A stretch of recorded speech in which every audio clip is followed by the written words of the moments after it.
no, I don't take shit. I got no love for the fakeness. If you wanna play tough and wanna hate this, I'll always show up and make a statement. This is Miss Motorsports 2024, Megan Williams, and you're watching Out of the Fast Lane. We're here with Marty Czekala at the CRSA booth at the Syracuse Expo. And Marty, this is my second take on it because I forgot to turn your microphone on. That's my fault. But anniversary year for CRSA. Obviously, you're going to be announcing once again for them for your second season.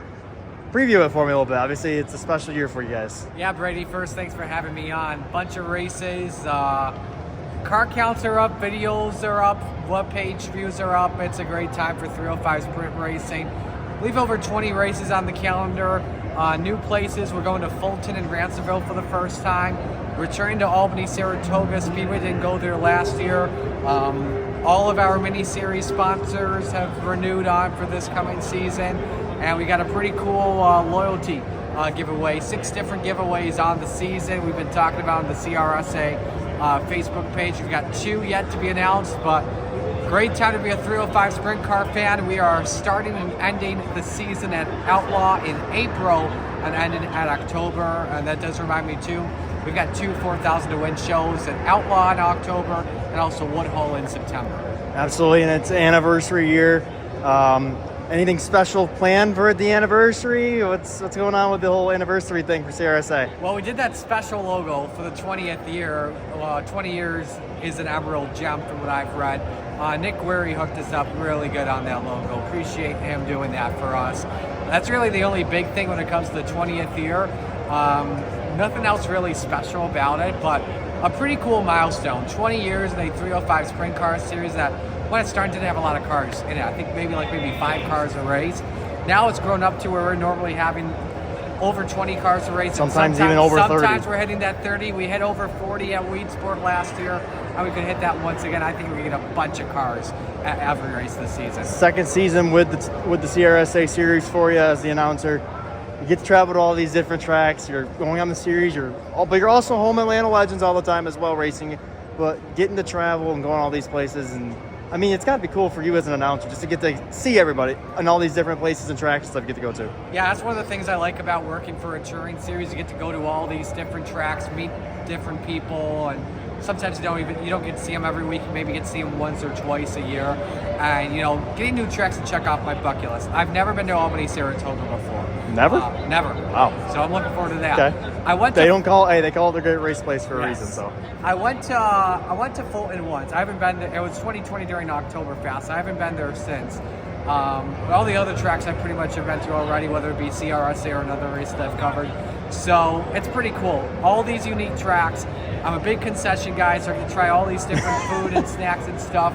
And you get to see different racing from a unique perspective. Absolutely.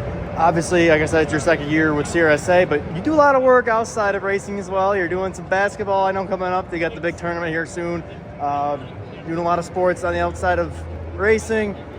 You're a busy guy, it seems like, outside of racing, as well as being involved in racing full-time as well. Yeah, winter sports ended for me last weekend with Brockport basketball and hockey. Unfortunately, all those are done. Straight out of Brockport. Yep, straight out of Brockport. Somebody had a sign up the other night. My boy Jimmy Z, he owns the late night joint there. That's the guy. So he did a good job promoting B-Port.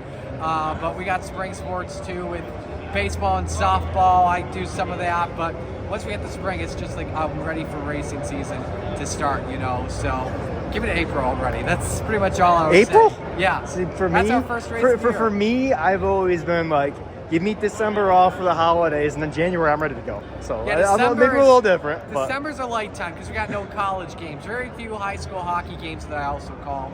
But that's pretty much during the time of December. But once we hit New Year's Day, that's when, boom, the grind's back on in 2025. I mean, I look behind you. Zach Sabaka's coming back. He's a sportsman guy.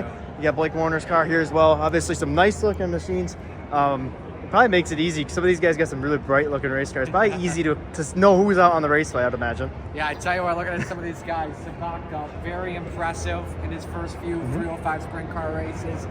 He's going to have a great year. Blake Warner came close many times to scoring his first. He's coming close. It seems like every time, because I announced the race at Fonda with you when he crashed hard in turn 4. It seems like every year when he's doing good, he's leading. something unfortunate happens. You Just you just need to stop calling his name leading because it's a commentator's I know, curse, right? is what it is. I don't know what it is, but yeah, Blake, so close. He had a good season last year. Adam DePew won his first ever 305 race at Genesee. Spencer Burley will be in his second year of 305 sprint, but technically his first full year running 305 sprint. He improved throughout the season, getting his first 2 heat wins, one in CRSA, one in Land of Legends. 2 behind me, Dalton Martin. We can walk. We got all day. We can take a Yeah. walk. We're good. You're mic'd up. Dalton Martin over here will be running 305s this season after running in the big blockers lead train right there. He's just trying to hide from me. Hi, Dalton. Trying to warm up. It's cold outside. Over here. Well, we're just hot micing it now. We had an interview. Now we're just Over here is Tyler Hill's 27G. It's making his 305 debut later this season. He came from Micro Sprints. Looking forward to seeing how he runs at CRSA. Then we got 4 over here. We got Dylan Paddock in the 8. Won his first 2 sprint races. His first in the CRSA race at Land of Legends with 4th of July. Dylan Herrick, the 305 veteran, we know how good he is. Picked up a win, finished 3rd in points last year. Now we got 2 over here. You got Bobby Farrell, Land of Legends, 305 sprint track champ. Looking forward to another year. He's probably hiding. well, Doug Elkins is doing an interview, so let's not interfere with that. But Jordan Hutton's car is over there as well. He'll be back full time with CRSA next season. And then, don't forget, you got 2 more cars all the way over there. One for Land of Legends booth, Cameron Moss, a 15-year-old stud, very good.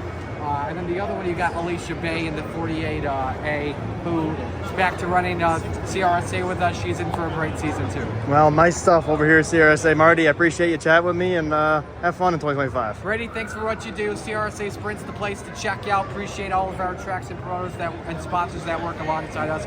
We're in for a bright 20th season. 20th season, 2025. I understand where you're going with this, but thanks for chatting with me.